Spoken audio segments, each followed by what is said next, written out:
If you've ever had this feeling that something was terribly wrong with the world that we live in, but you couldn't figure out just what it was, then you've come to the right place.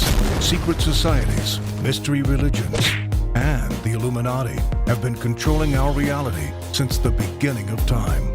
But not anymore, because there is an awakening happening, and you are about to become a part of it.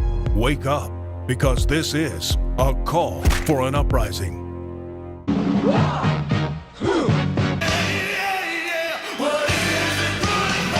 This is a call for an uprising. Welcome to today's show.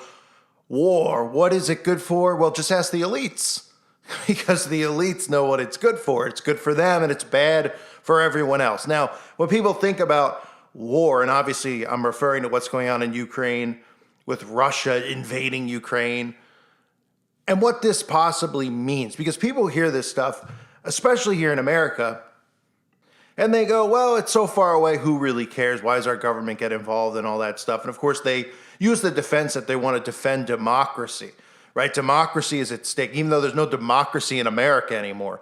How about we look at the democracy here, where they take away free speech from everybody and they label it hate speech? How about democracy here, where the things that they care about are taking down statues and renaming schools and not offending people and babying them up? How pathetically weak this country is, but it's part of the charade and the show that they're putting on. And if this country cared about a democracy, well, they would have looked to Canada 2 weeks ago or a week ago at the Emergency Act, and they would have said, hey, what you're doing up here is destroying democracy and putting in a dictatorship by taking people's right to but it's part of the show, and that's what people need to understand. So the people who benefit from this, because people in America, naturally younger people will look at it and say, it doesn't affect me, but it does affect you. Now, this is what this is all about. This is about the destruction of the economy. War destroys economies, right? It leads to depressions. It leads to shortages. This is my take on everything that's happened. The foot was never coming off the gas pedal as far as inflation being for number one. Now, people hear about inflation, they go, who really cares, right? Because some people can afford to pay $5 or $6 for gas, even though it's insane. And they go, the TV talking heads will say, gas is more expensive, but it's a sacrifice that people need to make.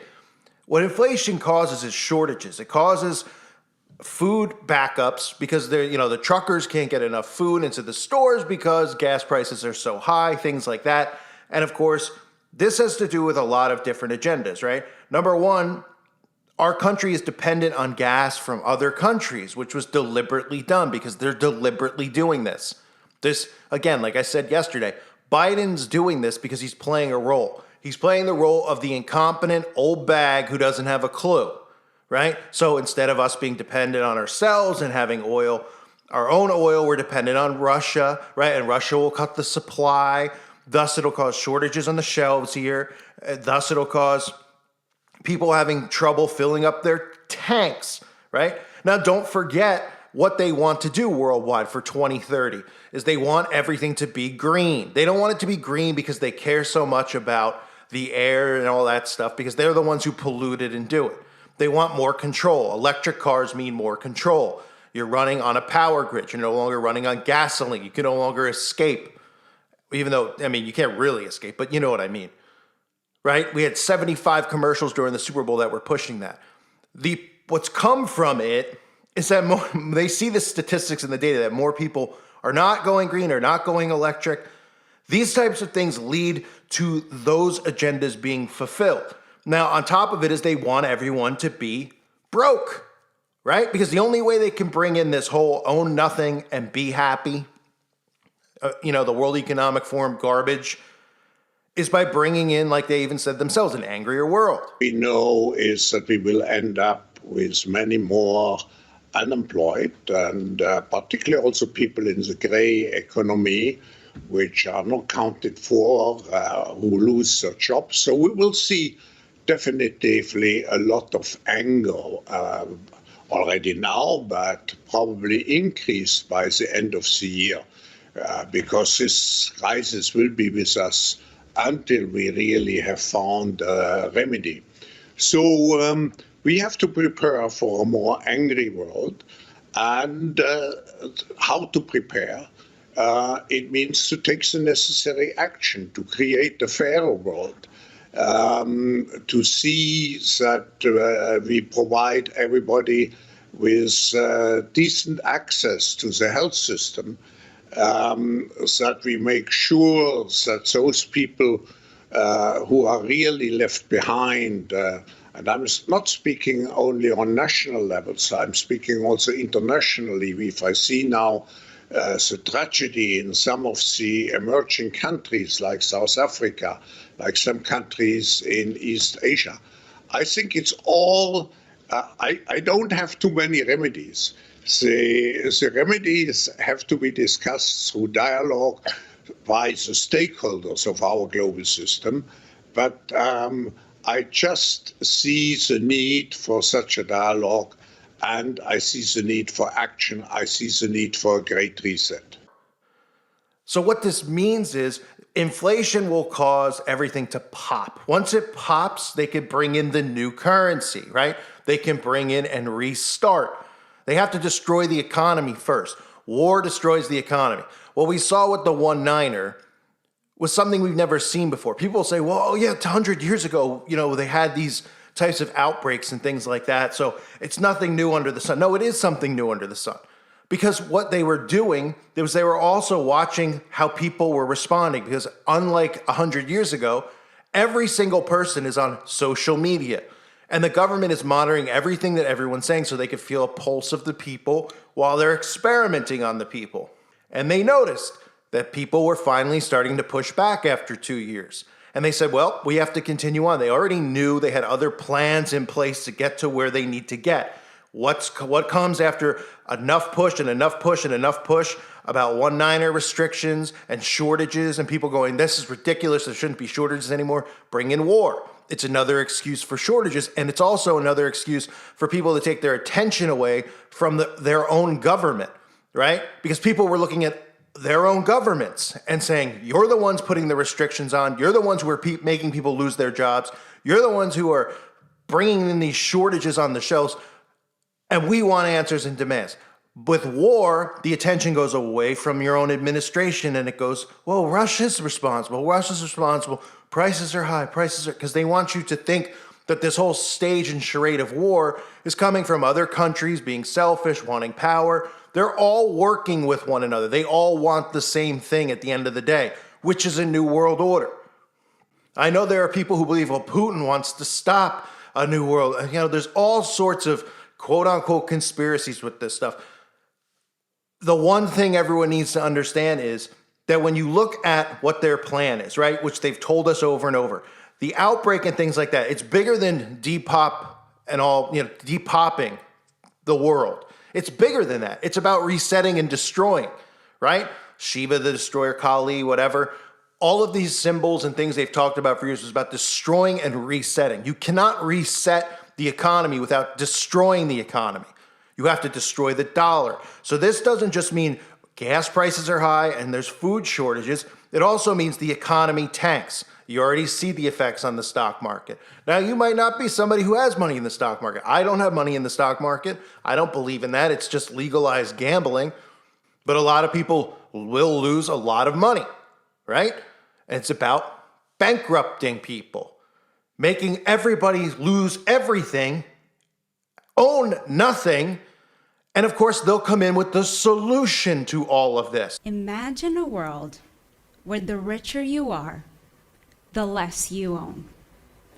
A world where a fancy car, a large house, and expensive clothes cease to be a status symbol and become a burden, while experiences replace belongings as what we cherish the most. Is it possible to own nothing but have everything? The original Industrial Revolution was driven by the discovery that you could use steam engines to do all kinds of interesting things. That was followed by additional revolutions for electricity and computers and communications technology. We're now in the early stages of the fourth Industrial Revolution, which is bringing together digital, physical, and biological systems.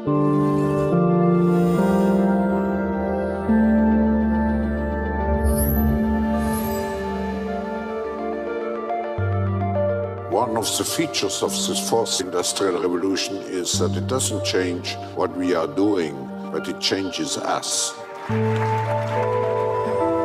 We need a different economic model that will allow us to meet the basic needs of every human on the planet, and that will be focused not on growth per se, but on maximizing human well-being. We have energy technologies that can power our civilization, but how do we get it and implement it at the scale we need at a price that people around the world can afford? If we're able to do something to transform cities, to make them more efficient, then the impact can be huge.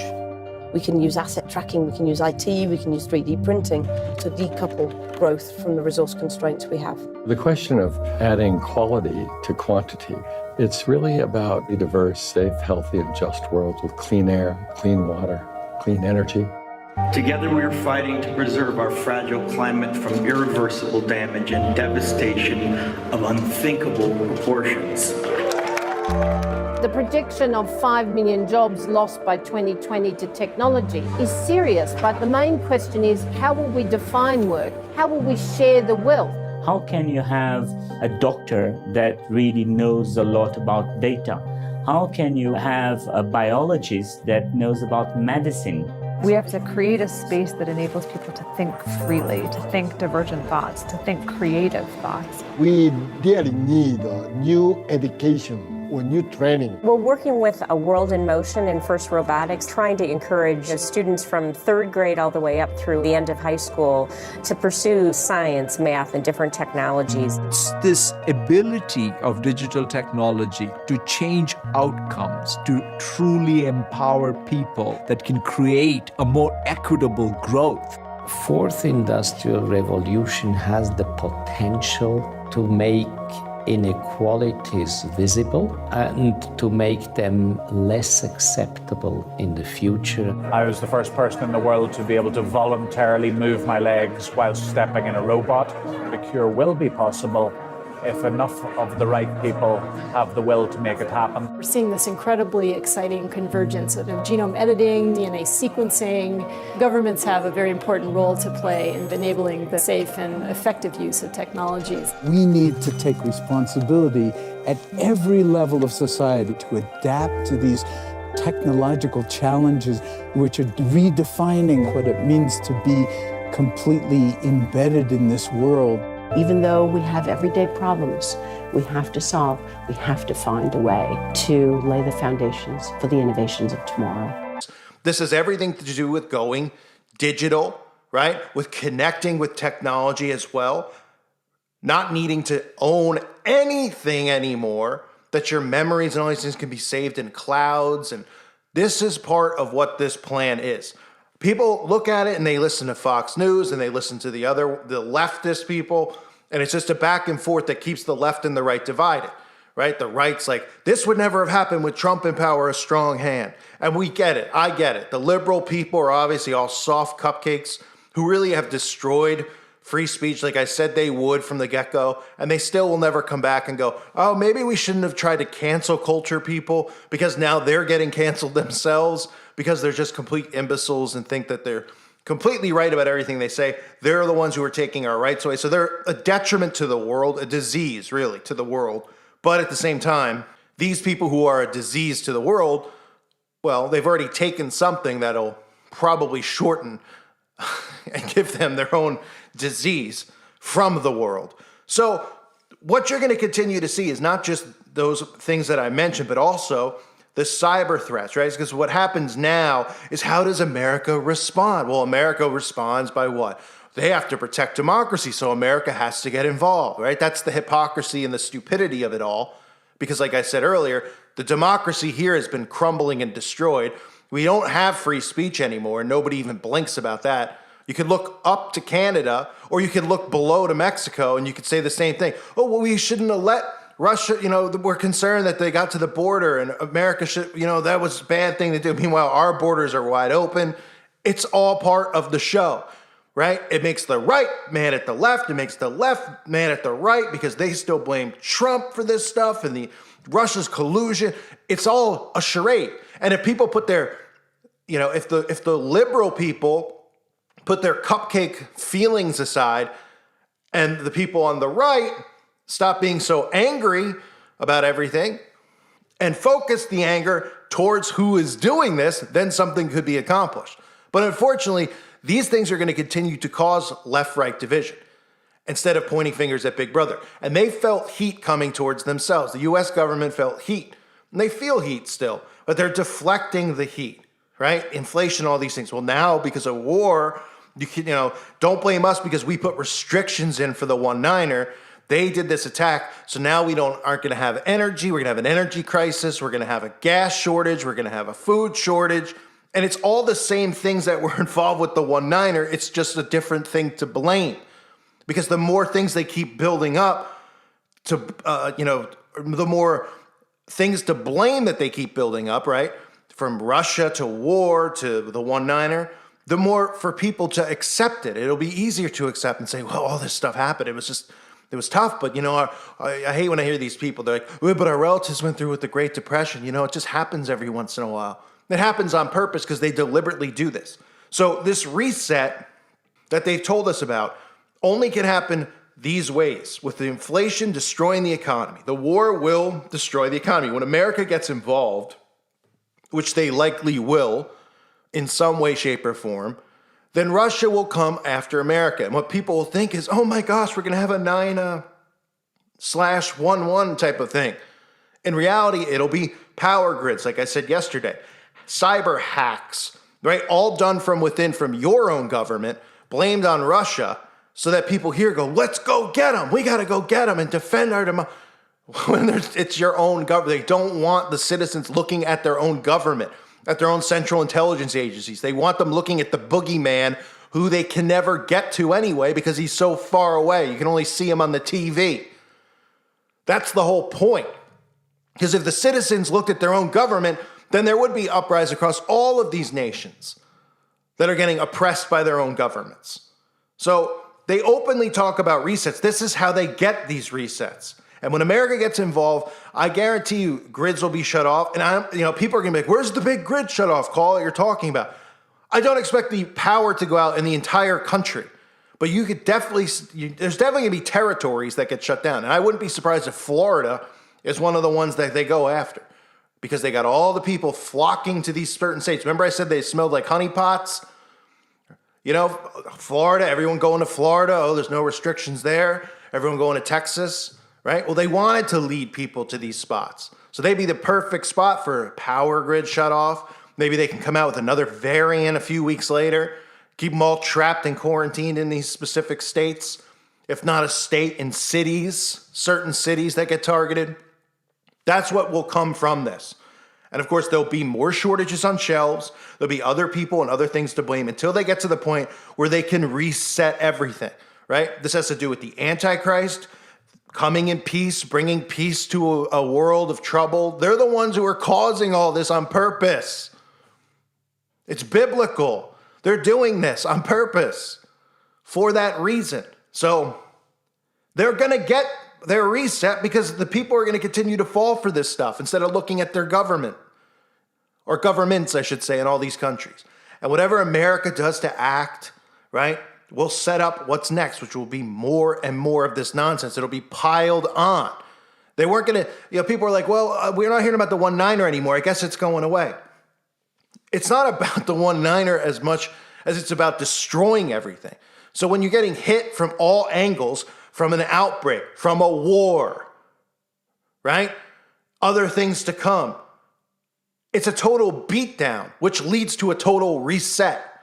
And that's what the plan is here, to totally reset the world. Remember, it's the World Economic Forum. It's not the U.S. Economic Forum. All of these countries are together on this. A digital currency, a one world everything, right? It's not as far-fetched as it used to seem, is it? People will be like, that's so far-fetched, we never get to that point. How can you not see it happening right now? They talk about, like I said, democracy, and they don't even look within their own country. They don't have to answer questions to the people. They're not held accountable for any of this stuff. So the people do what? They hold each other accountable for whatever party they vote for when their vote doesn't even count. Well, they're doing this to destroy money, lives, and everything in their way to get what they want, which is a new world order. I'll continue covering this. I wanted to rant about it, but this is everything to do with the reset that's coming. And we'll, of course, see what comes from it. Don't be surprised to hear if the Ukraine president flees or something happens to the president in Ukraine, which would cause, oh my goodness, can you believe it? No, now we must act. Now we must go over there, right? The whole charade in the summer with Afghan, right? Oh my goodness, the guy fled, huh? The guy fled? I mean, what a charade, right? We know where he fled to, probably eating bagels by the dozen.